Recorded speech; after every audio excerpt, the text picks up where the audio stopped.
Hi everyone, welcome back to Crochet Rocks. This is Tracy, and in these videos I'm going to start from the very basics of learning to crochet.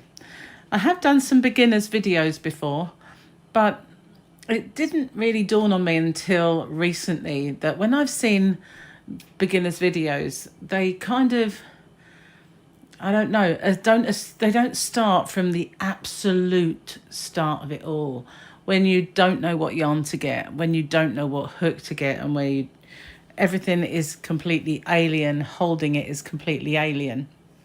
So I decided to start a complete kind of beginner's course on getting started.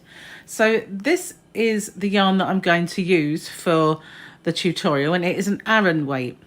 So first of all, if you're really this new to crochet, you probably don't know what an Aran weight yarn is. So basically, yarn comes in different thickness. Now this is a double knitting, a DK weight, which is a 3 weight, and Aran is the next size up. It's a 4 weight. There are thinner yarns and there are fatter yarns, and likewise the hooks come in different sizes so that you can use the corresponding hook for the yarn. Now normally on a yarn band it will say to you the hook that it recommends. Sometimes you don't get a great deal of information on your yarn band. It just depends where you buy your yarn. Sometimes in the cheaper kind of high street stores, the yarn bands have less information. Sometimes even good bands, good yarns have, say good yarns, they're all good yarns really. But sometimes even those more expensive brands don't have as much information. But this one will give you all the washing instructions, which is great, and it will tell you that it's premium acrylic, how many meters and yards you have, and it will say it naturally anti-pilling knits to all Aran patterns. They always say knits, they never say crochet, which is never mind. Anti-pilling means it won't bobble, I'm sure you know that already. These are the size knitting needles it recommends, and this is the size hook. But sometimes it really does depend on you, the way you crochet, the way you hold it, your tension, and sometimes yarns are not created equal, even in the same brand. Now this is a Stylecraft Special Aran, and you can get the same brand of yarn, the same size of yarn, and when you work with it, you change your colour and you notice one seems thinner than the other. And that is the truth of all brands. Some are better at not having these size differential kind of things, but others are not. And I've noticed it with every single brand that I've ever used. So that's basically the size of the yarn, the size of the hook, but it will become more apparent to you as you get better at it, judging your hook size. So because this is a beginner's tutorial, I'm going to use a 5.5, and you can see it told me that recommend for using a 5. But however, this is quite thick Aran yarn, and I think we need to use a larger hook for the tutorial. Now this one is a 4, and that's what I would use with this yarn, 4 or a 4.5. Half sizes, they don't go up a great deal really, so I'm sure a 5.5 will be fine for this project. So I'm going to pull some yarn out and we're going to get going. Now, there are 2 ways of holding your hook. Now, I hold mine like a pen. That's how I was taught many years ago by my mum, and that's the way that I now hold my hook, and I prefer it. Naturally, those people who hold their hook like this think this is the best way to do it. Other people hold their hook like a knife, and they swear that this is the best way to go. I don't think it really matters which is ever more comfortable for you, but I cannot teach you to use your hook in this knife hold because I can't do it. I've got so used to, over the years, holding my hook this way that is the way I now hold it. Also, I personally believe that holding it this way I have far less repetitive movements in my arms, my wrists and everything than if I were holding it like this and constantly. I've seen people constantly going like this.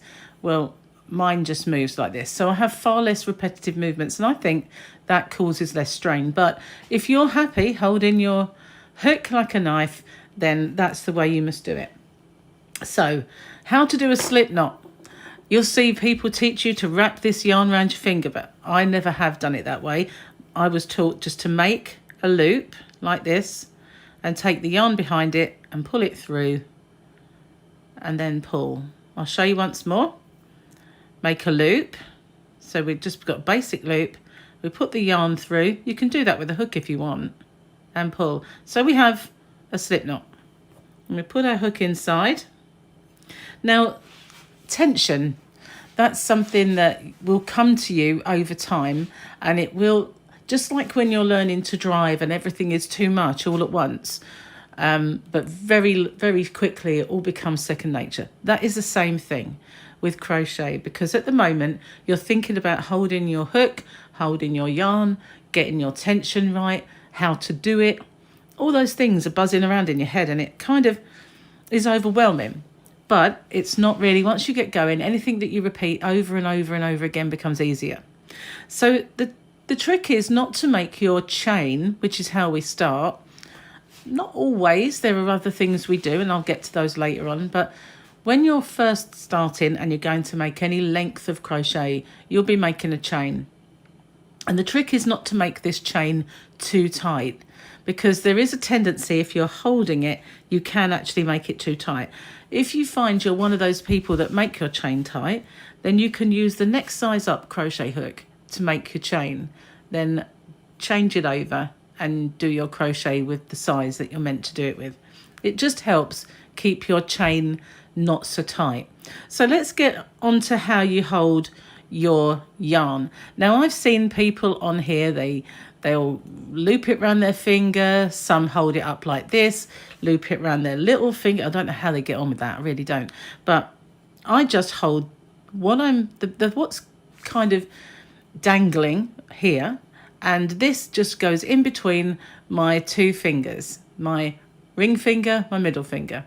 And that way, by opening and closing that, I can control how much slack I give it.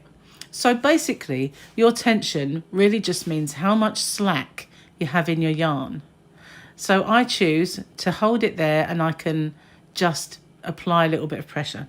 So to do a chain then, see, it's already 7 minutes in and we haven't made a chain, but there are a lot of things that you have to consider when you're learning. So a chain is very simple. You've got your hook and your loop on it, and you yarn over and you just pull it through. And that's made a chain. Looks like a plait. I always think it looks like plait hair. So we're going to yarn over and we're going to pull through again. And yarn over and pull through. Now we're making a chain. And you can see they're all kind of a consistent size. And when you're starting, yours might not be. And that really doesn't matter. You will get used to it. Yarn over. I've got mine quite slack, but when I need to pull it through, I tighten it up just a little bit and pull it through. Now, if you do get a big loop, you don't have to do that. You just give it a little tug, bring it back down, go as slow as you need to. Yarn over and pull through. Yarn over and pull through.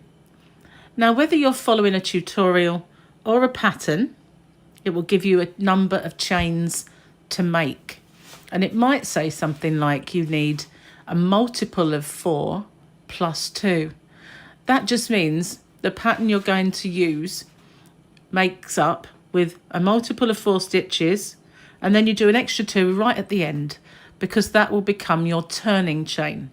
And I'll explain what I mean when we get to the end of our chain. So carry on making your chain.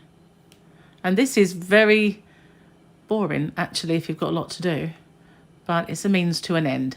So you just yarn over, and as I say, just pull that, and it will make your tension tighter. Quite simple. I've never understood why people loop it around so many fingers. I think that would inhibit me.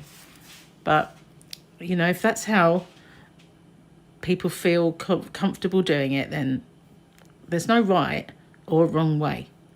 I just know that this is how my mum taught me and it's how I've been going. So we've got a little bit of chain. Let's do a couple more. Right, okay.